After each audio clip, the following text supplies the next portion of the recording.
1 hour ago, Leonardo DiCaprio confesses connection in Diddy's trial. Was he an accomplice? Just hours ago, actor Leonardo DiCaprio, long considered one of Hollywood's most principled public figures, entered a federal courtroom, not to defend a role, but to disclose a reality that may forever change the way we view the glittering surface of celebrity culture. In a stunning admission, DiCaprio confirmed under oath that he attended one of Sean Diddy Combs' infamous private parties, now central to what prosecutors are calling a pattern of coercion, surveillance, and exploitation, cloaked beneath the veil of luxury. But his presence raises as many questions as it answers, because if DiCaprio saw what he claims he saw, the public must now ask, was he merely a bystander or part of something far more complicit? According to his testimony, the invitation arrived like any other private jet-secured location. No press, no questions. He described arriving at an estate that felt more like a citadel than a residence. Guards were stationed at every turn, phones were taken. Attendees were separated from their teams and funneled through curated pathways. Inside, he said everything sparkled: chandeliers, champagne, designer suits, but something darker moved just beneath the surface. DiCaprio told the court, "It felt rehearsed, beautiful but hollow, like we were stepping onto a set." He said that within the first hour, he knew this was not a party in any conventional sense. What came next was a critical moment. As he wandered through the estate unaccompanied and unsupervised, he emphasized he came upon a hallway less manicured than the rest. At the end, a door ajar. Inside a dimly lit room, with a chair, a camera, and the host himself, Sean Combs, giving instructions. It wasn't chaos DiCaprio recalled. It was organized, controlled, filmed.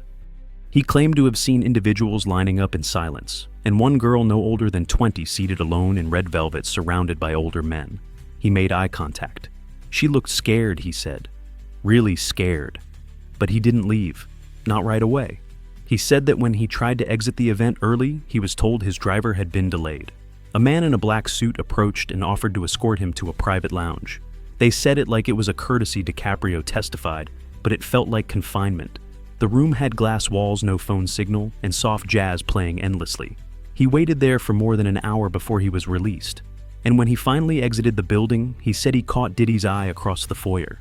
It wasn't surprise. It wasn't fear. It was like he was assessing me, like he was filing me away. In the days that followed, DiCaprio remained silent. Not out of shame, he claimed, but fear. Something changed after that night, he told the court. Calls stopped, projects disappeared. People I'd known for years looked at me like I was radioactive. He later described it as being marked, not publicly but within the industry. And yet, he said nothing. Not to his publicist, not to his agent, not even to friends. Years passed, the nightmares continued, but it wasn't until lawsuits began emerging and victims' voices broke through that DiCaprio says he realized silence was no longer an option. When prosecutors asked why he hadn't spoken out earlier, his answer was chilling: because I didn't think anyone would believe me, and maybe I didn't want them to. The courtroom held its breath as DiCaprio described the now infamous lighthouse, a code name whispered among Hollywood insiders, referring not to a place of safety, but to a venue of surveillance and control. They called it the lighthouse, he said, because once you saw inside, you could never unsee it, and you were never the same again. He did not deny that he was there. He admitted he stayed longer than he should have, and he admitted he kept what he saw to himself for years. So now the world must ask, did Leonardo DiCaprio simply witness something he couldn't process, or did his silence help sustain the very system he's now helping to expose? This story is still unfolding, and with each new statement, each recalled detail, Leonardo DiCaprio finds himself moving from reluctant witness to central figure in a narrative that is now raising questions far beyond the courtroom walls.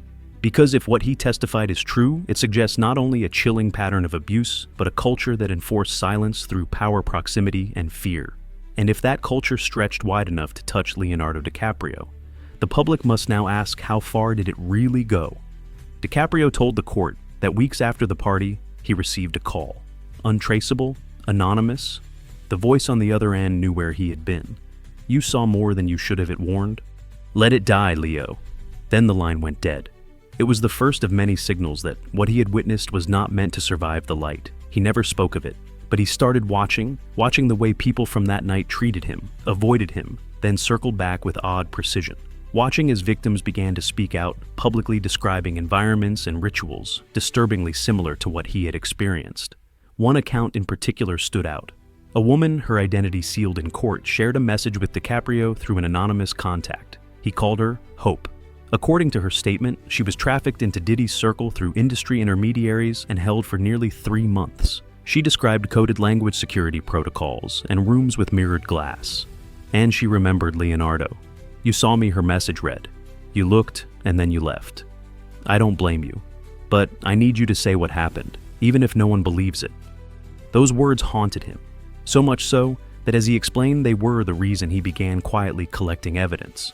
Over time, he compiled messages, screenshots, even blueprints. He kept records of what people told him in hushed tones at award shows, after parties, and private dinners. He didn't go to the police, he didn't go to the press, he waited. And when the opportunity finally arrived, when the trial opened a door he never thought would exist, he stepped through it, file in hand.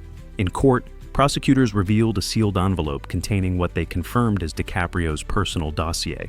Inside, party guest logs, security briefings, photographs of minor attendees, internal communications between assistants and high-level executives. Some of the names were redacted, some were not. And though DiCaprio refused to read them aloud, he confirmed under oath that what he witnessed inside Diddy's mansion matched almost verbatim what the documents revealed. This wasn't a rumor mill, he said. It was a system. But perhaps the most damning revelation came not in what DiCaprio saw, but in what others told him afterward.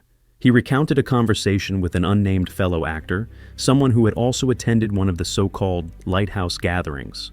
That person, fearful and visibly shaken, told Leo, "There's a list, a real one. Everyone who's ever been filmed, recorded, used. It's traded like currency. You stay in line, you get protection, you speak out, you vanish." And it wasn't just actors. DiCaprio described how, over the years, he noticed certain directors, producers, and publicists behaving strangely, aligning themselves around Diddy's projects in ways that seemed unnatural. At first, he thought it was professional maneuvering, but then he started seeing the same faces at every closed-door event, every launch, every whispered conversation at the edge of a gala. People who had no reason to be in the same room, he said, suddenly started moving like a single organism. Prosecutors then asked if he had ever attempted to expose what he'd seen before, now. DiCaprio's response was immediate and deeply personal. He described meetings with studio executives where he tried subtly to raise concerns. One such meeting ended with a producer looking him in the eye and saying, "You want to be in The Revenant or not?" Another warned him that talking about certain people could make him uninsurable overnight. "You won't know who canceled you," they told him, "but you'll feel it." This atmosphere of intimidation wasn't limited to professional threats. DiCaprio also described being followed, receiving encrypted messages, and even hiring a private security team to sweep his home for surveillance. "You might call it paranoia," he said on the stand. But in Hollywood, paranoia is just another word for staying alive. Then came a turning point, a party in Capri, 2021. DiCaprio, by then increasingly isolated, overheard a phrase he hadn't heard in years. "The lighthouse," someone said. "It's back." The words landed like a gut punch. He stepped outside that night alone and stared out over the edge of a yacht. In that moment, he confessed he considered jumping, not out of guilt, but despair. "I thought I had failed her," he said, referencing Hope, "and I thought that maybe silence had made me part of it." He didn't jump, but he made a vow. If this ever came to light, he told himself, I would not hide. Now he wasn't hiding. And as the court listened to his final remarks for the day, Leonardo DiCaprio was no longer framed as just a movie star or even a whistleblower. He had become something else entirely, a symbol of what it means to confront one's own silence and break it no matter the cost.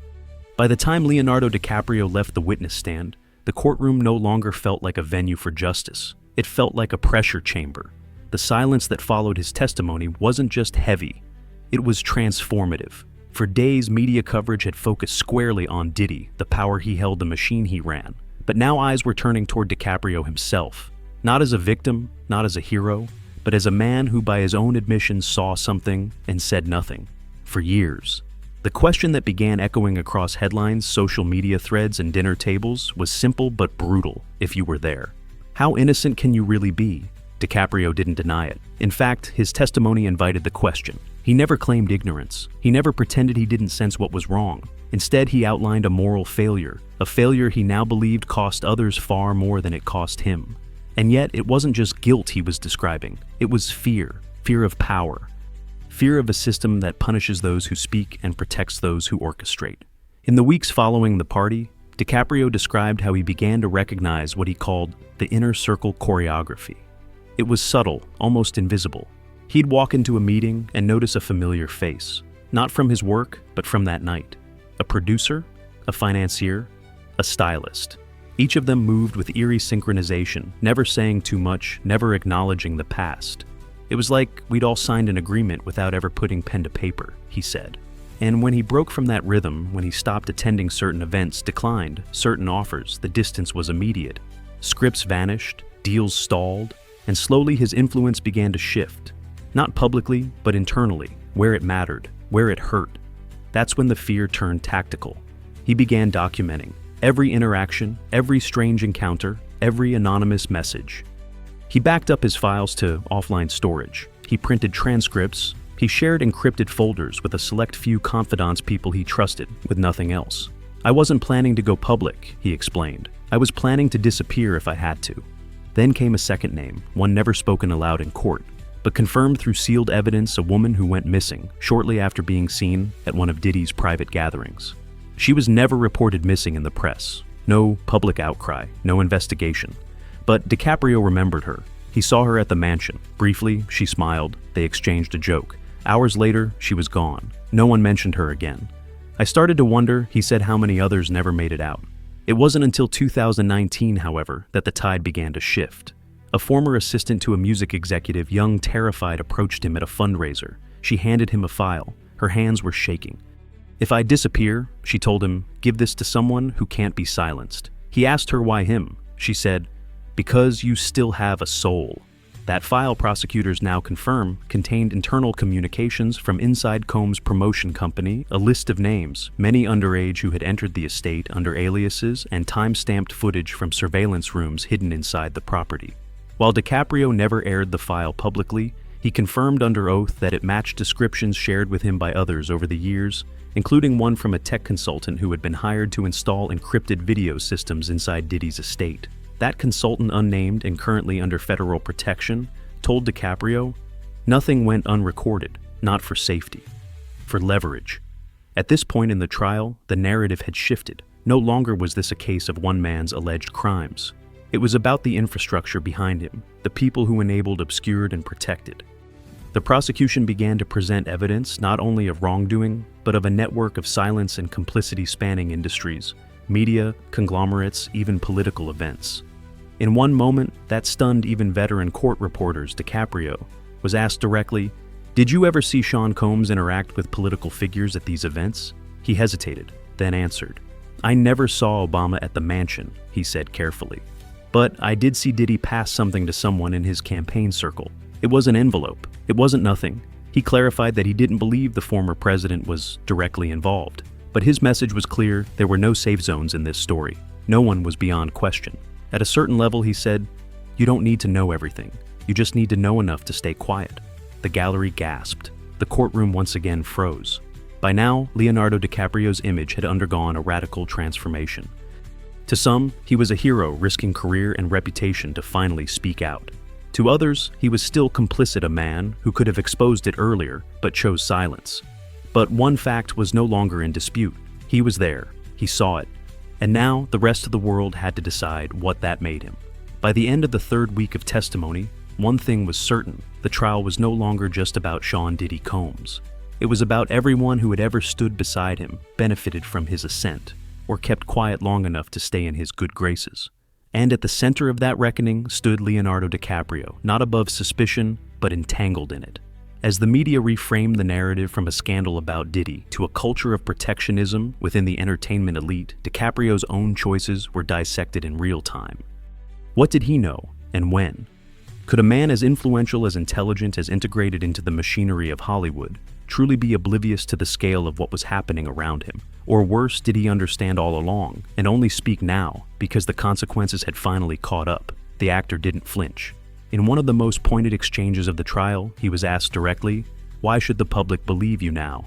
After years of silence, his answer was sobering. Because I believed what they made me believe, he said, that I couldn't stop it, that I wasn't strong enough, and because I didn't know until it was too late how many people had paid the price for my comfort.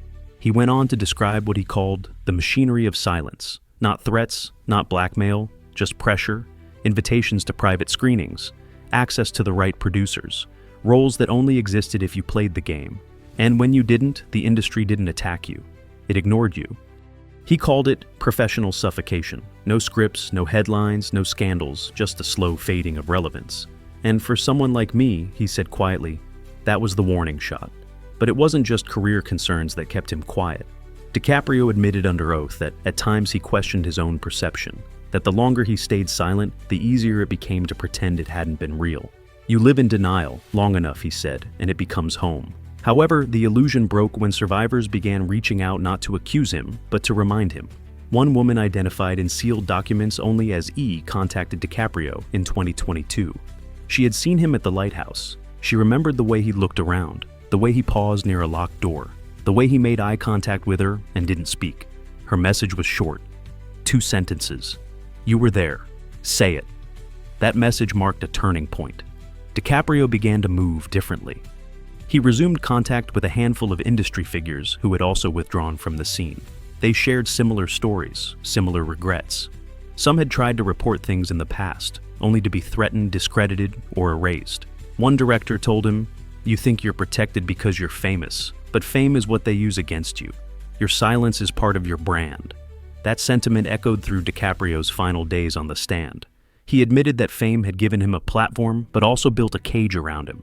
You don't want to lose everything he said, so you pretend you didn't see anything, and by the time you're ready to tell the truth, you've already become part of the lie. In a rare move, the judge allowed the prosecution to introduce previously sealed audio clips recordings from inside the estate, captured during an unmonitored security test.